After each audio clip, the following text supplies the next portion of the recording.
Confiamos demasiado en nuestro propio juicio.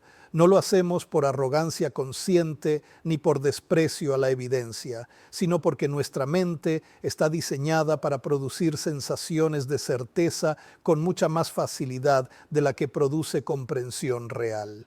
Esa confianza suele sentirse merecida. Tomamos decisiones todos los días, muchas de ellas con resultados aceptables, y esa experiencia cotidiana nos convence de que entendemos cómo funciona el mundo y cómo funcionamos nosotros mismos dentro de él. Sin embargo, cuando observamos con cuidado, cuando medimos en lugar de intuir, aparece una discrepancia profunda entre lo que creemos saber y lo que en realidad sabemos. La mayoría de las personas cree que ve la realidad tal como es. Cree que sus opiniones son el resultado de un análisis razonable y que sus errores, cuando ocurren, son excepciones.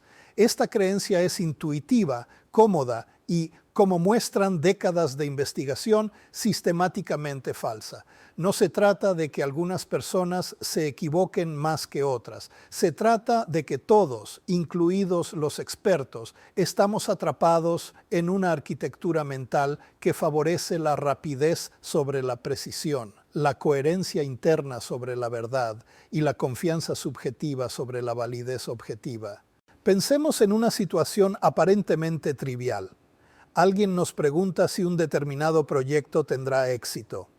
Leemos una breve descripción, escuchamos algunos detalles, quizá conocemos a una de las personas involucradas. En pocos segundos sentimos que lo vemos claro. Surge una historia coherente en nuestra mente, causas, intenciones, desenlaces probables. Esa sensación es poderosa. No suele venir acompañada de dudas ni de un cálculo explícito de probabilidades. Simplemente aparece. Y lo más importante, se siente como conocimiento. Ese sentimiento no es conocimiento, es familiaridad, es fluidez cognitiva. Nuestra mente es extremadamente buena construyendo relatos plausibles a partir de información incompleta. Cuando la información encaja bien, cuando no encontramos fricción interna, experimentamos lo que podríamos llamar una ilusión de comprensión. No entendemos realmente, pero sentimos que entendemos. Y esa sensación, paradójicamente, es uno de los principales obstáculos para pensar mejor. La mente humana opera en gran medida a través de procesos automáticos. Son rápidos, asociativos, emocionales y funcionan sin esfuerzo consciente. Gracias a ellos podemos reconocer rostros, entender frases incompletas, reaccionar ante peligros inmediatos. Estos procesos son indispensables. Sin ellos, la vida cotidiana sería imposible. El problema no es su existencia, sino la autoridad excesiva que les concedemos. Tendemos a aceptar sus productos, impresiones, juicios, intuiciones, como si fueran conclusiones razonadas, cuando en realidad son atajos. Estos atajos que llamamos heurísticas no son defectos en sí mismos, son soluciones adaptativas a un mundo complejo. El problema surge cuando los usamos fuera del contexto para el que fueron diseñados. Una heurística que funciona razonablemente bien en situaciones repetitivas y predecibles puede fallar de manera sistemática cuando la aplicamos a fenómenos inciertos, únicos o cargados de ruido estadístico. Y aún así, seguimos confiando en ella. Un ejemplo clásico es nuestra relación con el azar. Cuando observamos una secuencia corta de eventos, tendemos a ver patrones incluso cuando no los hay. Si una moneda cae varias veces del mismo lado, sentimos que ya toca el otro. Sabemos en abstracto que cada lanzamiento es independiente, pero esa comprensión abstracta rara vez domina nuestra intuición. Nuestro sistema automático está programado para buscar regularidades, porque en la evolución detectar patrones fue más útil que calcular probabilidades. Esta tendencia no se limita a juegos de azar. La aplicamos a la economía, a la política, a las relaciones personales y de manera muy marcada a nuestras propias vidas. Cuando algo sale bien, construimos una narrativa causal en la que nuestras decisiones ocupan un lugar central. Cuando algo sale mal, atribuimos el resultado a factores externos, a la mala suerte, a circunstancias excepcionales. Este desequilibrio alimenta el exceso de confianza. El exceso de confianza no es simplemente creer que somos mejores que los demás. Es algo más sutil. Es creer que entendemos más de lo que entendemos, que podemos predecir más de lo que podemos predecir, que controlamos más de lo que realmente controlamos. Esta creencia persiste incluso cuando la evidencia personal la contradice. Personas que han fallado repetidamente en hacer predicciones precisas siguen sintiendo con la misma intensidad que esta vez su juicio es sólido. Parte del problema es que nuestra mente no está diseñada para aprender bien de la experiencia en contextos complejos. Aprendemos con facilidad cuando la relación entre acción y resultado es clara, inmediata y consistente. Pero muchos de los ámbitos que más nos importan, los mercados, las carreras profesionales, las relaciones a largo plazo, no funcionan así. El ruido es alto. Los resultados dependen de múltiples factores y la retroalimentación suele ser ambigua o tardía. En estos entornos, la experiencia puede aumentar la confianza sin aumentar la precisión. A esta dificultad se suma otro rasgo profundo, la aversión a la pérdida. Las pérdidas nos duelen más de lo que las ganancias equivalentes nos satisfacen. Este no es un simple sesgo emocional, es una característica estructural de cómo evaluamos los resultados. Como consecuencia, tomamos decisiones no solo para maximizar beneficios, sino para evitar arrepentimientos. A veces preferimos una opción objetivamente inferior si reduce la posibilidad de sentir que perdimos algo que ya considerábamos nuestro. Este patrón afecta decisiones grandes y pequeñas, desde inversiones financieras hasta cambios de vida, desde negociaciones hasta elecciones cotidianas.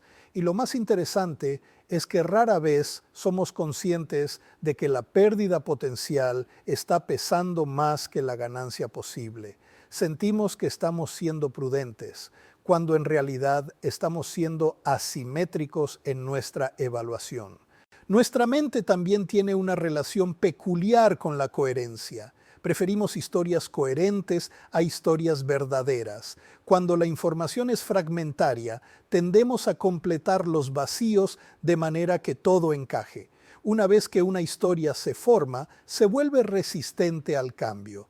La información nueva no se evalúa de manera neutral, se interpreta a la luz de lo que ya creemos. Este mecanismo es eficiente para mantener una sensación de orden, pero costoso para la precisión. Aquí aparece la ilusión de validez. Cuando un relato es internamente consistente y se basa en información que parece relevante, tendemos a confiar en él, incluso cuando la información tiene muy poco poder predictivo. En muchos contextos profesionales esta ilusión es especialmente fuerte. La confianza del experto, su fluidez verbal, la claridad de su explicación generan una sensación de competencia que no siempre se corresponde con resultados verificables. No digo esto para desacreditar la experiencia o el conocimiento especializado. Digo esto porque incluso los expertos están sujetos a los mismos mecanismos cognitivos. La diferencia es que, en algunos campos, el entorno corrige rápidamente los errores, en otros no. Cuando el entorno no castiga de forma clara las malas predicciones, la confianza puede crecer sin control. Todo esto nos lleva a una idea incómoda. Gran parte de lo que llamamos juicio es, en realidad, una respuesta automática que se siente razonada. Pensar de verdad, en el sentido riguroso, es lento, costoso y poco gratificante desde el punto de vista emocional. Requiere dudar de impresiones agradables, cuestionar historias convincentes y aceptar la incertidumbre. Por eso lo evitamos siempre que podemos.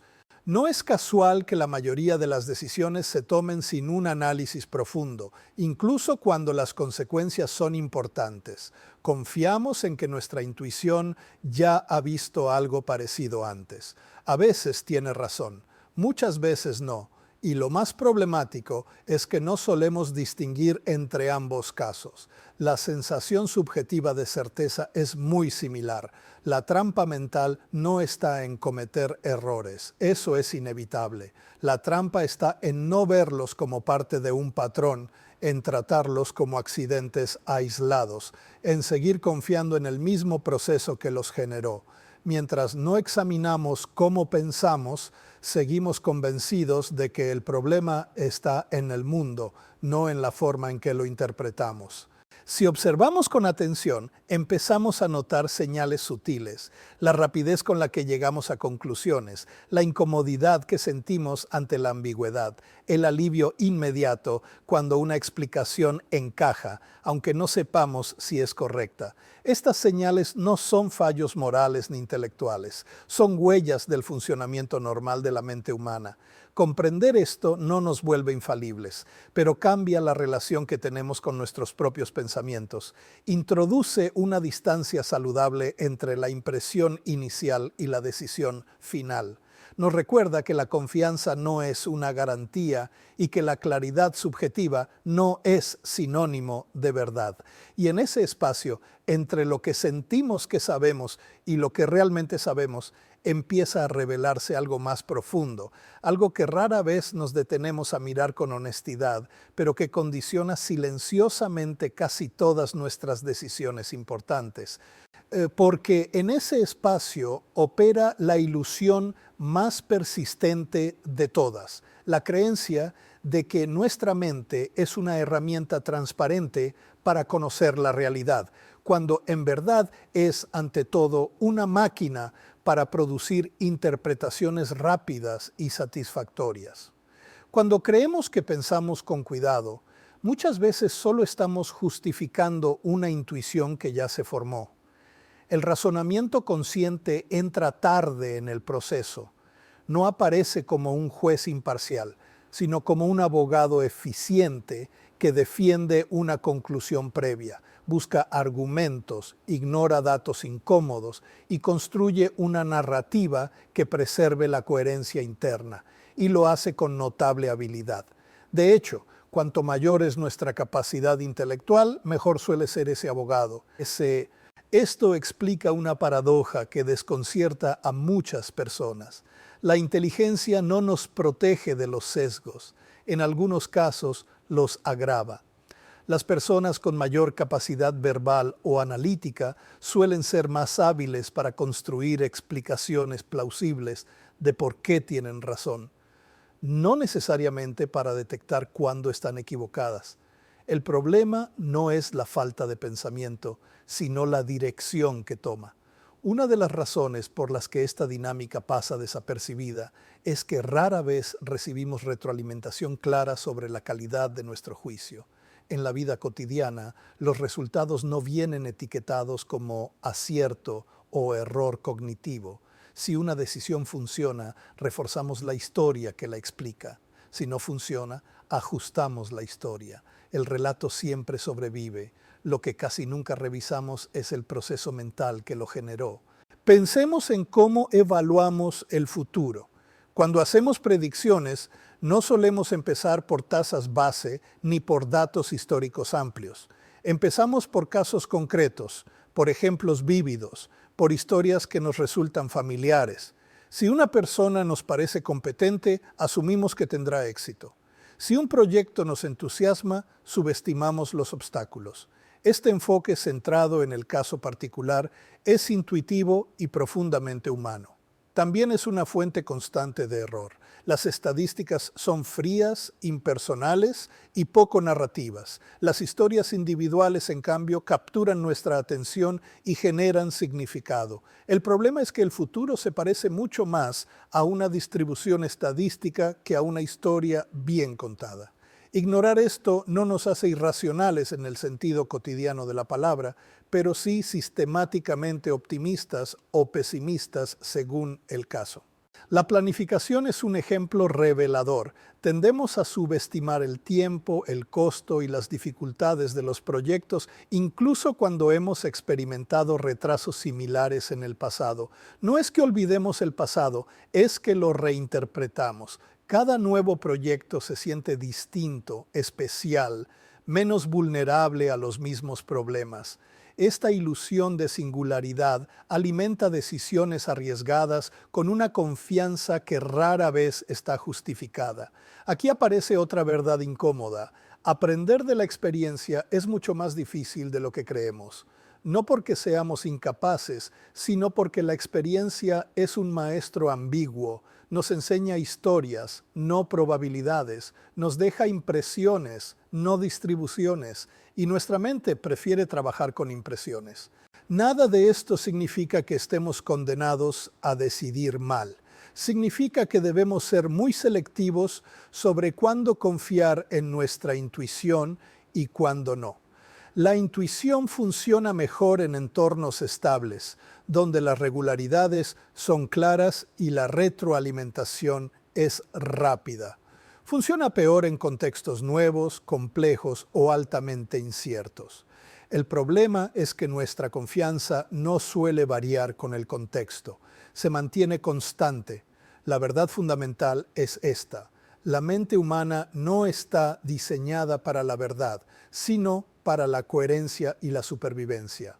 La sensación de comprender es más accesible que la comprensión real. La confianza subjetiva es más fácil que la evaluación objetiva. Y, sin darnos cuenta, vivimos dentro de interpretaciones que se sienten sólidas, pero descansan sobre bases frágiles. Reconocer esto no nos debilita, nos vuelve más precisos, nos invita a pensar más despacio cuando las decisiones importan, a buscar datos que contradigan nuestras primeras impresiones, a desconfiar de la facilidad con la que llegamos a conclusiones, no para paralizarnos, sino para introducir una pausa reflexiva en un sistema que tiende a correr. Observar el propio pensamiento es una tarea exigente. Implica aceptar que la claridad puede ser engañosa y que la duda, lejos de ser una falla, es una herramienta. Pensar mejor no consiste en eliminar la intuición, sino en saber cuándo no obedecerla. Consiste en recordar una y otra vez que sentirse seguro no es lo mismo que estar en lo cierto.